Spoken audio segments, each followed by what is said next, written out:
Hello YouTube, it's Cheeky Creations here, and today we're going to be ranking all the Star Wars movies ranked from worst to best. Let's begin. So, at the bottom of the list is the Clone Wars animated film. I don't really have much to say about the film really, there wasn't really much going on, it was just more of a way to set up the Clone Wars animated series. So yeah, the Clone Wars is at that point of the list, at the very bottom. Following it is The Rise of the Skywalker, which I do think is the worst of all the live-action Star Wars films. You know, like, they tried to correct the mistakes of The Last Jedi because it caused so many backlash, its predecessor, but I think in doing that, it caused more problems and got rid of a lot of redeeming qualities that The Last Jedi did have, which I will be getting to later on in the video. Palpatine, I felt like, was just there for fan service and nostalgia.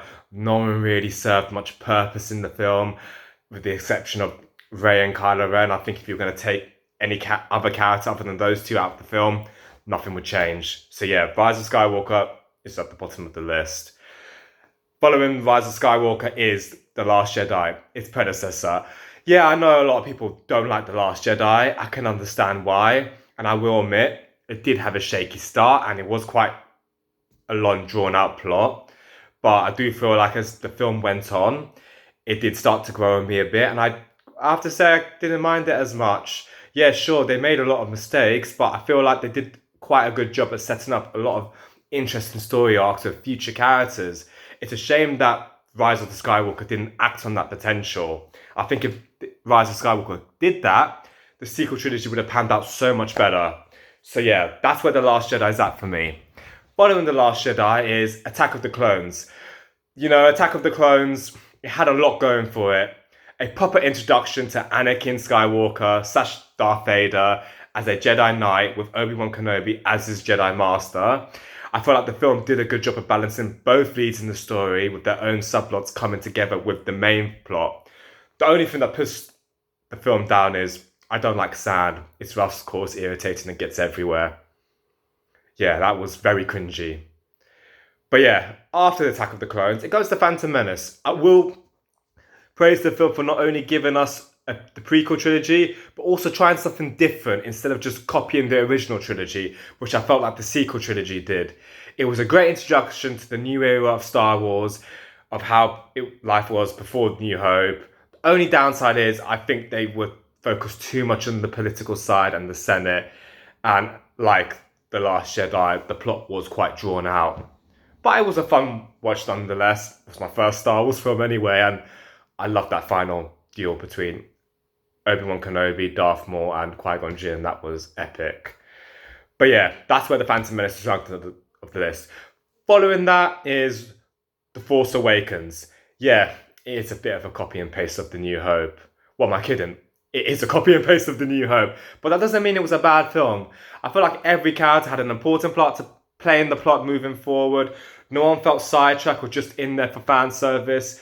I thought The Force Awakens was honestly a really good film to watch, and I enjoyed it. It was like my first Star Wars film in cinema, so I do have a bit of special nostalgia for that, because when you go to the cinema to watch something, it's a completely different experience to watching it on your TV or your laptop or your phone. So yeah, that's where I would say rank The Force Awakens. Following that is Solo. I do think Solo, a Star Wars story, Han Solo's spin-off film, doesn't get the love it deserves. Whilst it is the one film that I do think has the least impact on the story, as compared to all the other films, that doesn't mean it was bad. It was a great Star Wars film. It was a nice refresh to see a focus on the bounty hunters, the criminal underworld, before the Mandalorian show came involved. It was just nice seeing a new side to Star Wars instead of just focusing on the Jedi and the Sith as well. So that's why I would say I praise Solo. Following Solo is Rogue One, a Star Wars story. I would say this, that's the best Star Wars movie that Disney has ever made. They took a big risk by doing a completely new cast, completely new characters, and not including the Jedi or the Sith.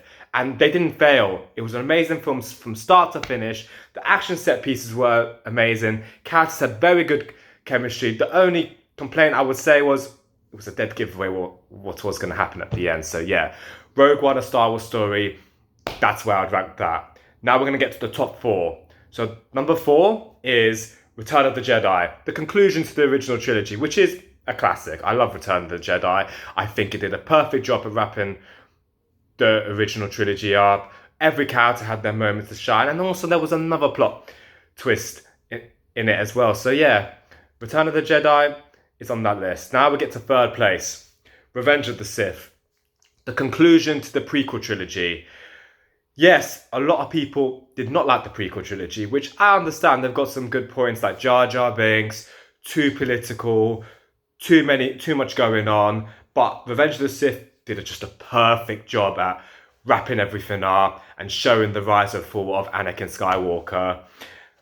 And it was just such an amazing film, and it was just great seeing the rise of the Empire and how it was all began, and the motivations behind Anakin, and made him more of a victim than a case of he just got greedy. Because in the original trilogy, there was a lot of speculation of why did Anakin / Darth Vader turn to the dark side. So yeah, that's why I rank Revenge of the Sith as third place of the best Star Wars films of all time. Following that is Empire Strikes Back. I know, you're all going to hate me because Empire Strikes Back is considered the best Star Wars film of all time. Which, yeah, you know what? You've got some points there to say. I thought it did so much good things. I love Empire Strikes Back. I've watched the film so many times. I love the battle in half. I love that plot twist at the end, which, if you haven't watched it, go and watch it already, because Empire Strikes Back is actually, I would go as far as to say it is the best Star Wars film of all time, but I'm going to give number one to New Hope, because it was just a case of New Hope came first. If there was no New Hope, there'd be no Empire Strikes Back, there'd be no Return of the Jedi, there'd be no Star Wars, period. So that's why New Hope is my number one. It was such an amazing film. I remember first watching New Hope, I remember not seeing anything like it. That really sold me into Star Wars. It was the film that made me love sci-fi, and New Hope changed cinema, I would go as far as to say, making it, in my opinion, the best Star Wars film, and honestly one of the best films of all time.